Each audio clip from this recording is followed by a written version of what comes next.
है? ददकती हुई लंका को तू आग को बुझाने का काम अपनी वर्षा करने से करना चाहता है? इंद्र ने कहा हनुमान घबराना मत। क्यों, क्या बात है? तो वर्षा क्यों करता है? इंद्र ने कहा पानी नहीं बरसा रहा। तो फिर कह दिया पेट्रोल। चिंता क्यों करते हो? पानी बरसता होता तो आग बुझ ही जाती। जब आग बढ़ने लगी है तो किसी संत के मन का विचार है, ददकती ही लंका धुधु धुधु करती ही जलने लगी। ऐसा लग रहा था कि लंका नाथ हो गई, लंका को बचाने वाला महाराज कोई पैदा नहीं हुआ। अब लग रहा था कि कोई बचेगा नहीं। गड़गड़ाहट की आवाज, हनुमंत लाल जी का 49 मधुगण वीर उठे जिन्होंने हनुमान का साथ किया। संतों ने कहा लंका का जलना भक्त का अपमान है, लंका का जलना संत का अपमान है। जहां साधु का अपमान होता है उस खानदान में कोई जीवित बच नहीं सकता। दो करते हुए महाराज लंका जल गई और सब महाराज देखते रह गए। लंका जल करके खाक हो गई। हनुमंत लाल जी ने सागर में महाराज डुबकी लगा करके अपनी पूंछ को बुझाया और तत्पश्चात बजरंगी श्री हनुमंत लाल माता भगवती जानकी के सामने आकर के प्रकट हो गए। जानकी के चरणों में हनुमान ने प्रणाम किया। मैया जानकी ने कहा अरे हनुमान, इतनी कोलाहल की आवाज, ये राम धुनी, ये कीर्तन की आवाज कहां से? हनुमान जी ने कहा माता ये सब प्रभु कृपा का ही प्रभाव है और हम तो जहां पहुंचे वहां राम धुनी है। संत जहां पहुंचता है वहां राम का नाम ही है। माता चरणों में वंदन करता हूं, प्रणाम करता हूं। अब मुझे जाने की अनुमति दीजिए। जैसे भगवान का संदेश एक चिन्ह के साथ में मैंने आपको दिया, उसी प्रकार से अब माता मुझे भी ऐसा कोई चिन्ह मिल जाए कि मैं भगवान को साबित कर दूं कि मैं माता जानकी के चरणों तक आया हूं। राम की कृपा और भक्ति की कृपा ही वो चिन्ह है जिससे ये जीव समुद्र को पार कर सकता है। ये संसार ही समुद्र है। भव सागर को पार करना है तो भगवान की कृपा की आवश्यकता है और इस भव सागर से पार होना है तो भक्ति की कृपा की आवश्यकता है। आइए हनुमंत लाल जी बोले हैं मातु मोहि, मातु मोहि दीजे कछु चेना, मातु मोहि दीजे कछु चीना। जैसे रघुना यक मोहि दीना, जैसे रघुना यक मोहि दीना। चूड़ा मने को नारी तब दयो, चूड़ा मने हो नारी तब दयो। अरस समेत पवन दूत लयो, अरस समेत पवन दूत लयो। माधो मोहि दीजे कछु चीना, माधो मोहि दीजे कछु चीना, माधो मोहि दीजे कछु चीना। रामचंद्र भगवान की ये मैया ने चूड़ामणि उतार कर बजरंगी के हाथ में दी है, हनुमान के हाथ में दी है। ये मुदरी और चूड़ामणि ये दोनों कहां से आई सुन लीजिए। एक बार अवध में एक बहुत बड़ा यज्ञ किया गया। राजा सगर ने यज्ञ किया। समुद्र के तट पर यह यज्ञ किया गया। गुरुदेव वशिष्ठ उस यज्ञ में थे नहीं, वो इंद्र का यज्ञ कराने के लिए गए। महात्मा अंगरा के द्वारा कराया गया ये यजन। सगर को कहा कि कोई गुरु तो धारण कीजिए। उस समय समुद्र को गुरु बनाया गया, तभी से समुद्र का नाम सागर पड़ा। यज्ञ किया गया और यज्ञ में बड़े बड़े देव पधारे हैं। देवता चल करके आए और समय आने पर इस यज्ञ में देवराज इंद्र भी चल करके आए। वाल्मीकि रामायण के 66वें सर्ग में ये कथा आती है। उस समय देवराज इंद्र ने यज्ञ में उपहार के रूप में 2 चीजें दी। एक का नाम था मुद्रिका और दूसरी का नाम था चूड़ामणि। समय चलता रहा, इसी वंश में आगे चल करके बड़े बड़े राजे हुए। अस्मक, उनके यहां मूलक, उनके यहां एडबिड, एडबिड के यहां विश्वसह, विश्वसह के यहां खडवांग, खडवांग के यहां दीर्घबाहु, उनके यहां पृथुश्रवा, पृथुश्रवा के यहां रघु, रघु के यहां अज और अज के यहां महाराज दशरथ। महाराज दशरथ का विवाह जब माता कैकेयी के साथ में हुआ है, माता कैकेयी आई है और माता कैकेयी को ये दोनों आभूषण मुद्रिका और चूड़ामणि ये दोनों दिए गए। जब माता जानकी का विवाह हुआ, माता जानकी दुल्हन बनकर के आई अवध की, तो मुंह दिखलाने में ये दोनों चीजें, कैकेयी माता बैठी थी, मुद्री अपने हाथ में थी, चूड़ामणि को कौशल्या के हाथ में दे दिया। कहा दीदी एक चीज तो दे करके मैं मुंह देखे लेती हूं जानकी का, और दूसरी चीज दे करके जानकी का तुम मुंह देख लेना। तो महाराज वो दोनों की दोनों चीजें कौशल्या और कैकेयी के द्वारा माता जानकी को दे दी गई हैं। एक का नाम है मुद्रिका और दूसरे का नाम है चूड़ामणि। ये संसार की कोई ये बनाई हुई वस्तु नहीं, इसलिए माता जानकी ने कहा माया से असी रच नहीं जाई, ये माया से बन नहीं सकती, इसकी रचना नहीं हो सकती। चूड़ामणि को दूसरे शब्दों में आज माता की भाषाओं में जिसको बोलते हैं शीश फूल, जो सिर के ऊपर लगाया जाता है, आप समझ लीजिए मैया ने वो चूड़ामणि उतार करके दी है। चूड़ामणि उतार करके क्यों दी है? मंगलसूत्र माताओं को उतारना अशुभ होता है ऐसा बताया जाता है। सिर का कोई आभूषण माताओं के लिए उतारना बड़ा अशुभ होता है, तो फिर माता ने अपना शीश फूल उतार करके क्यों दे दिया? तो संतों ने चिंतन कराया इस बात का, ये शीश फूल कोई साधारण चीज नहीं, माता भगवती एक चिन्ह देकर हनुमान को ये कहना चाहती है कि भगवान को बोल देना, आना न आना ये तो उनके मर्जी की बात है। जानकी ने अपना मस्तक उतार कर हमेशा के लिए भगवान के चरणों में समर्पित कर दिया है, प्रभु के चरणों में चढ़ा दिया है। अब इसको स्वीकार करना और ना करना ये तो प्रभु का काम है। माता जानकी ने रो रो करके कहा कि कहू कपि के ही विधि राखो हूं प्राणा। हे हनुमान ये बताओ कि अब मैं अपने प्राणों को कैसे रखूं? तुमहु तात कहित अब जाना। ये हनुमान की विदाई नहीं, जब संत जीवन में से चल करके जाता है तो लगता ही ऐसा है कि हमारे प्राण भी चले गए हैं। जब साधु जिंदगी में से निकल के जाता है, मास दिवस महुनाथन आवा, यदि भगवान महीने भर में नहीं आए तो पुनि मोहि जियत नहीं पावा। तो समझ लीजिए कि उन्हें ये जानकी जिंदगी नहीं बचेगी। तो ही देखी शीतल वही छाती, हनुमान तुमको देख करके बड़ी ठंडक मिली, पुनि मोह कौन सोई दिन सो राती, मेरा दिन और मेरी रात्रि कब निकली पता नहीं लगा। हनुमान प्रभु को मेरा संदेश दे देना। जनक सुत ही समुझाई करी, बहुविध धीरज दीनी, और चरण कमल सिरुनाई कपि, गबन राम पहिकीन। माता के चरणों में वंदन प्रणाम करते हुए हनुमान जी ने जय श्री राम की आवाज भरते हुए आकाश में उड़ना शुरू किया। फिर द्वारा से कहा जय श्री राम। जैसे जोर से जय श्री राम की हनुमान ने हुंकार भरी है तो गर्भ स्रवही सुनी निश्चर नारी। हनुमान जी की किलकार सुनते ही निशाचरियों के गर्भ उदर से बाहर निकल गया। जो उदर में बच्चे पढ़ रहे थे महाराज, सो सब उदर से नीचे आ गए। किसी ने गोस्वामी जी को पूछ लिया कि गर्भ हत्या तो बहुत बड़ा अपराध है, बहुत बड़ा अपराध है, ये तो हनुमान जी को एक बहुत बड़ा अपराध लगा होगा। कहा हनुमान जी को अपराध नहीं लगा, इसमें हनुमान जी को पुण्य मिला। कहा हनुमान जी को पुण्य कैसे मिला?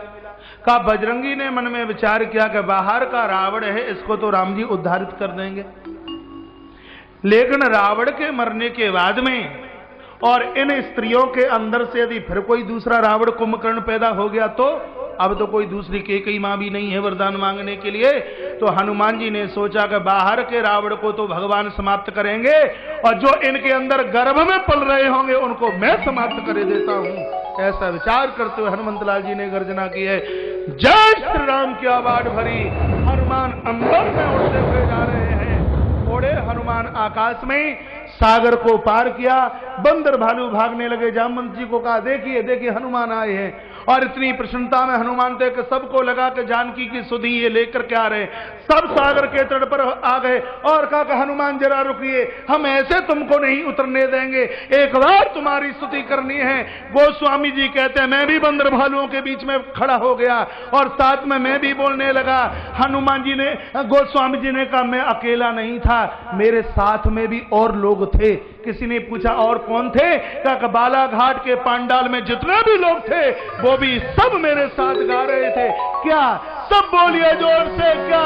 जय हनुमान ज्ञान गुण सागर, जय हनुमान ज्ञान गुण सागर, जय कपीस तिहु लोक उजागर, कपीस तिहु लोक उजागर, रामदूत अतुलित बल धामा, अंजनी पुत्र पवन सुत नामा, महावीर विक्रम बजरंगी, सुमति निवार सुमति के संगी, कंचन भरण विराज सुवेसा, कानन कुंडल कुंचित केसा, हाथ वज्र और ध्वजा विराज, आगे मूज जनेऊ साज, शंकर सुमन केसरी नंदन, तेज प्रताप महाजगवंदन, विद्यावान गुणीयति चातुर, राम काज करिबे को आतुर, प्रभु चरित्र सुनिबे को रसिया, राम लखन सीता मन बसिया, सूक्ष्म रूप धरि सियहि दिखावा,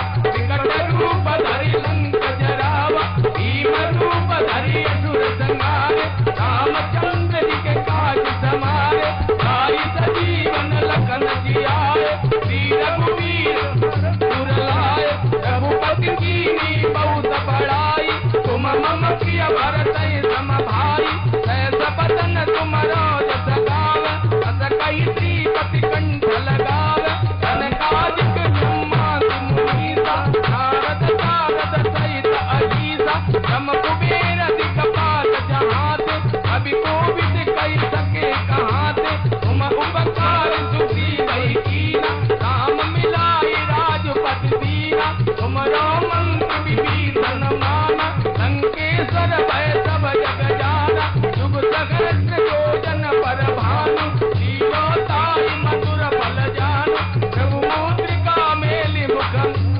जल दिलांगी गए अचर जनाई, दुर्गम काज जगत के जेते, सुगम अनुग्रह तुम्हारे तेते, राम दुआरे तुम रखवारे, असुर निकंदन राम दुलारे, हर्ष सिद्धि नौ निधि के दाता, असवर दीन जानकी माता, राम रसायन तुम्हारे दाता, सदा रहो रघुपति के दाता, तुमरे भजन राम जी को पावे, जन्म जन्म के दुख बिसरावे, अंत काल रघुवर पुर जाई, जहाँ जन्म हरि भक्त कहाई, और देवता चीतन धरई, हनुमत से सर्व सुख करई, संकट कटे मिटे सब पीरा, जो सुमिरे हनुमत बलवीरा, जय जय जय हनुमान गोसाई, कृपा करो गुरुदेव की नाई, जो सतवार पाठ कर कोई, छूटई बंदी महासुख होई,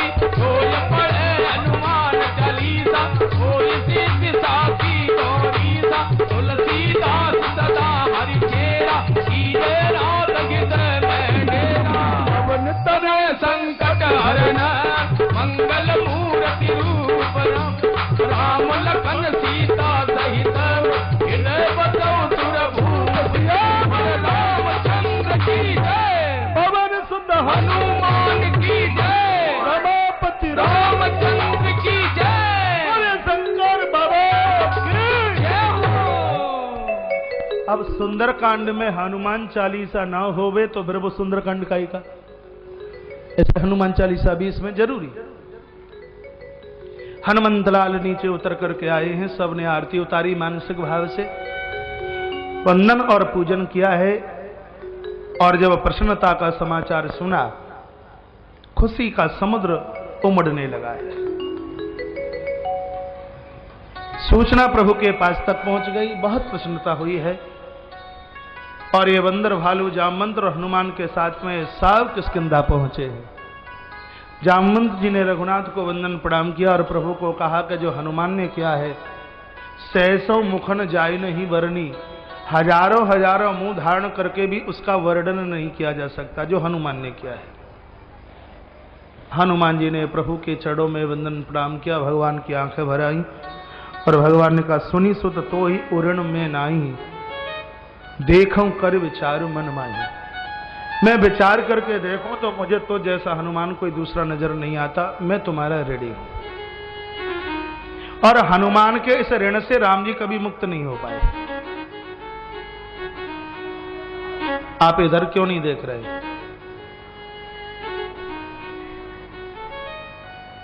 हनुमान के ऋण से राम जी, इधर देखिए, कोई दिक्कत नहीं, इधर देखिए, हनुमान के ऋण से राम जी कभी मुक्त नहीं हो पाए।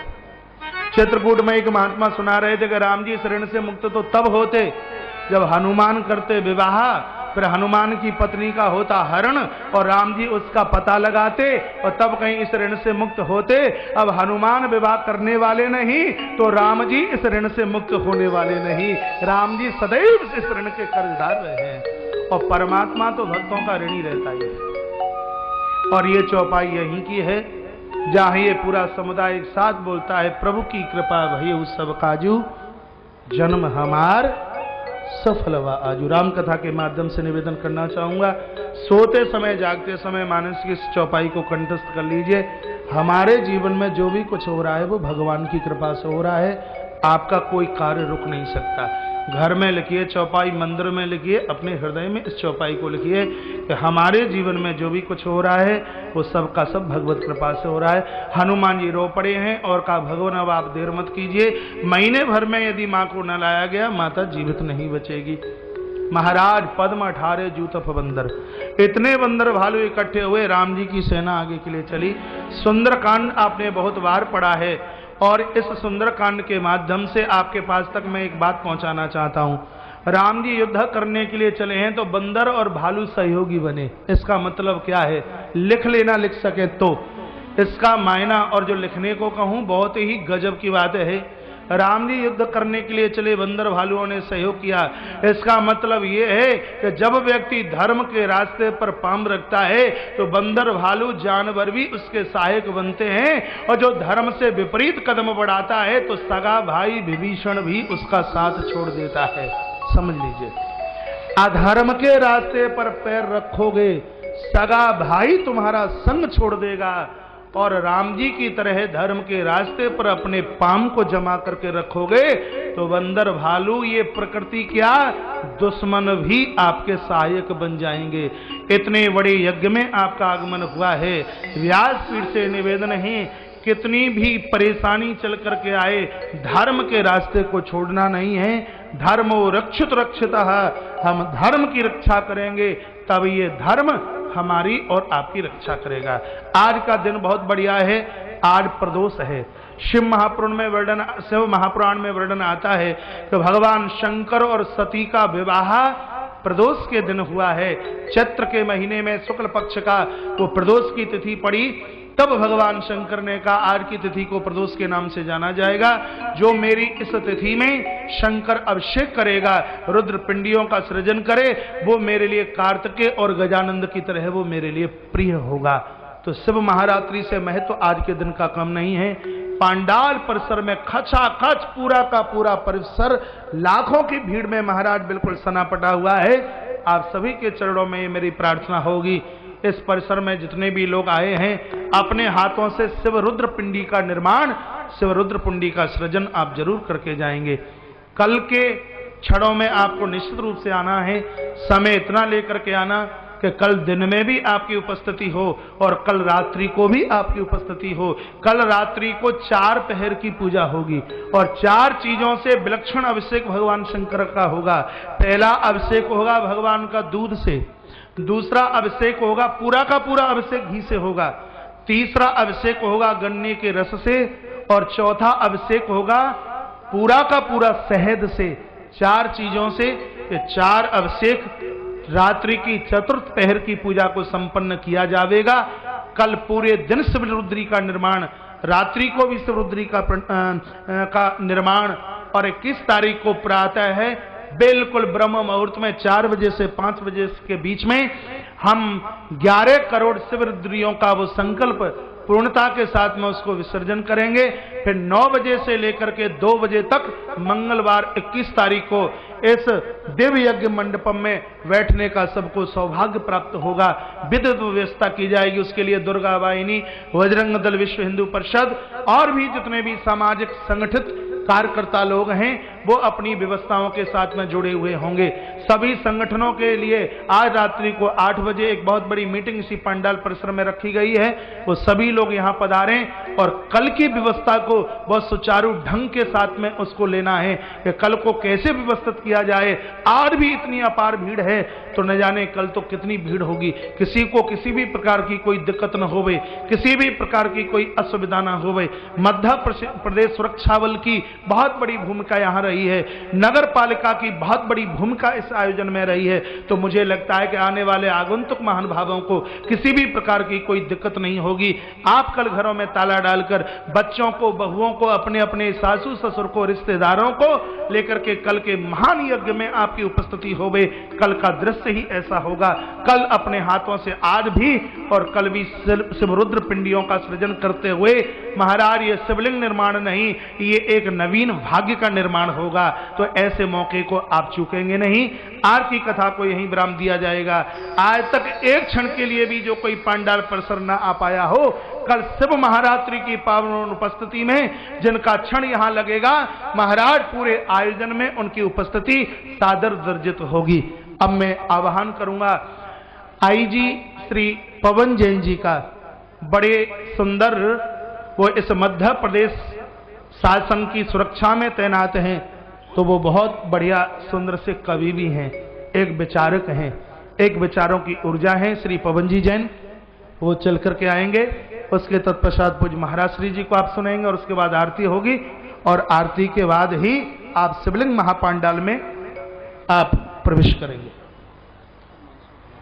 हमारे मध्य में श्री रमेश भाऊ जी गोंदिया से आए हैं, पूर्व विधायक शिवसेना के हैं। वो भी जहां मेरी आवाज सुन रहे हो वो भी मंच की तरफ चल करके आ जाएंगे। बोले शंकर भगवान की जय हो। आप सब लोग खड़े कैसे हो गए? जब तक यहां का आयोजन पूरा नहीं होगा तब तक आपको यज्ञ मंडपम में कैसे बैठने दिया जाएगा? आप सभी अपनी अपनी जगह बैठ जाएं, पहले सुनिए और उसके बाद में यहां से आप प्रस्थान कीजिए।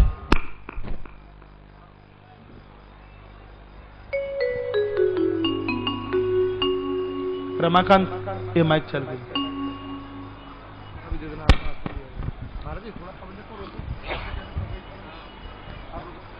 सब अपनी अपनी जगह बैठ जाइए। जितने भी खड़े हैं वो ना बैठे, उन्हें शंकर भगवान की सौगंध है। बैठ जाइए सभी, और कोई सौगंध दिलानी पड़ेगी कि बैठ जाओगे अपने आप? सभी बैठ जाइए, भोलेनाथ बाबा की सौगंध है। जहां खड़े हैं बिल्कुल वहीं बैठ जाइए, हिलना भी नहीं है। पुरुष वर्ग भी इधर से खड़े हैं, भैया लोग आप भी बैठ जाएं। आप बहुत बढ़िया हैं, आप जैसा श्रोता देखने को नहीं मिल सकता। ये तो उस महात्मा, उस कथावाचक, उस महापुरुष का बहुत बड़ा सौभाग्य होगा जिनको आपके बीच में बैठकर बोलने का सौभाग्य प्राप्त होता हो। आप इतने बढ़िया, माताओं के लिए तालियां बजाइए, एक बार के कहने से सब बैठ गई हैं। पुरुष लोग, पुरुषों की तरफ से ताली क्यों नहीं बजी? क्या बात है? आप सब बैठ जाए, इनके लिए आप ताली बजा दीजिए तो ये बैठ जाएंगे। अब माता कुछ खड़ी हो रही हैं इसलिए कि कहीं हमारे लिए फिर ताली बज जाए, नहीं, आप बैठ जाइए, सभी अपनी अपनी जगह बैठे रहेंगे। परम पूज्य कौशिक जी महाराज के चरणों में नमन करता हूं, स्वामी रामदेवानंद सरस्वती महाराज जी के चरणों में नमन करता हूं, और यहाँ जितने इस विशाल प्रांगण में जितने भी जन समुदाय है, इस पूरे प्रांगण में हर जन जन का, हर कण कण का मैं अभिनंदन करता हूं, वंदन करता हूं। निश्चित रूप से इस तरह के आयोजनों में शरीक होना उन्हीं लोगों की किस्मत में हो सकता है जिसने इस पुण्य पावन हिंदुस्तान की धरती पर जन्म लिया। जय जय, ताली बजाइए। क्योंकि इस तरह का सैलाब आपको नहीं मिल सकता। मैं अभी वहां गया था जहां पार्थिव शिवलिंग बन रहे हैं, लाखों लोग यहां आए हैं, करोड़ों शिवलिंग बनाए हैं, आस्था का सैलाब है। इस प्रांगण में ज्ञान की गंगा बह रही है। कौशिक जी महाराज से मेरा ये ताल्लुक है कि जिस जन्मभूमि से वो ताल्लुक रखते हैं, हम दोनों का जन्म स्थान एक है। हमारा विद्यालय भी एक है। बस अंतर यह है कि वो आध्यात्म की दुनिया में चले गए, मैं सांसारिक जीवन में, रक्षा में और सेवा में आप लोगों की लगा हुआ हूं। और यहां से जो लोग जाएंगे यज्ञ में, वहां श्रद्धा और भक्ति का एक अनुष्ठान होगा। तो इस तरह की आस्था के सैलाब, इस तरह की भक्ति और ज्ञान की गंगा, इस तरह की श्रद्धा और भक्ति का अनुष्ठान हिंदुस्तान के अलावा कोई दूसरे मुल्क में नहीं होता। हमारे सबसे बड़े, हमारी जो बिरादरी के कवि थे पंडित निराला, उन्होंने कहा भी है, श्रेष्ठ जन ही जीता है, पश्चिम की युक्ति नहीं, गीता है, गीता है।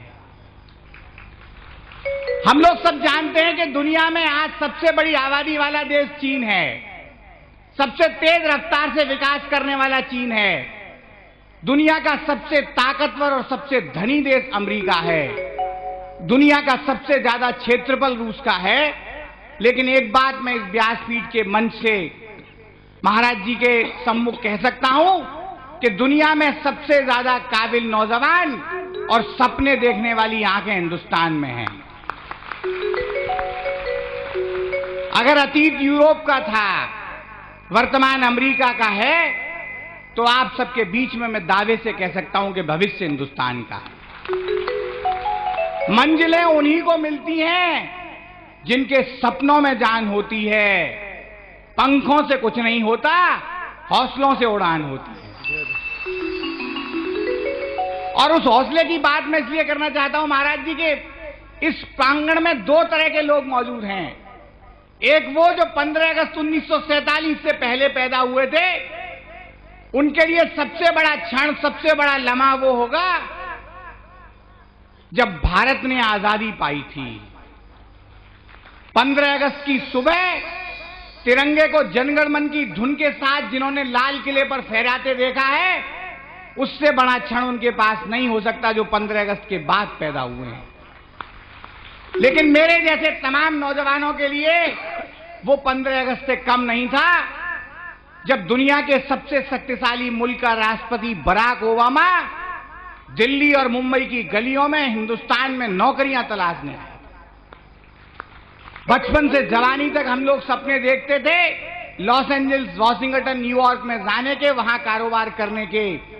हमारे चुने हुए लोग जाते थे वहां से मदद सहायता की गुहार लगाने के लिए। यह हिंदुस्तान की नई तस्वीर है कि वहां के राष्ट्रपति को हिंदुस्तान की गलियों में नौकरी तलाशने आना पड़ता है। मैं हिंदुस्तान की उसी नई तस्वीर को प्रणाम करना चाहता हूं। बालाघाट मध्य प्रदेश का एक ऐसा क्षेत्र माना जाता है जो विशेष सुरक्षा के साए में है। मैं अपने तमाम साथी जो यहां ड्यूटी में लगे हुए हैं उनको साधुवाद भी ज्ञापित करता हूं और इन पंक्तियों के माध्यम से मैं आपको उनकी पीड़ा रखना चाहता हूं।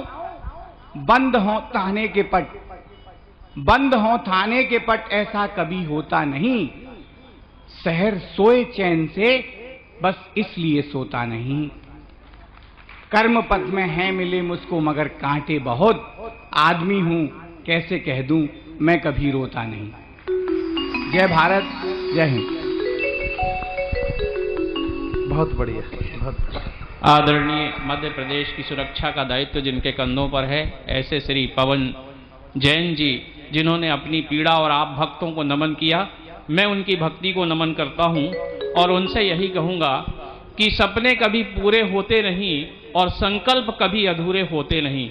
महाराज जी का संकल्प था 11.25 करोड़ रुद्रियों का, आज तक का महाराज जी ने यहां से खुद बता दिया कि कुछ इतने हो गए हैं। कल 1,80,00,000 रुद्रियां 81 लाख बनी है और आज तो मुझे लगता है कि आज ही महाराज जी का संकल्प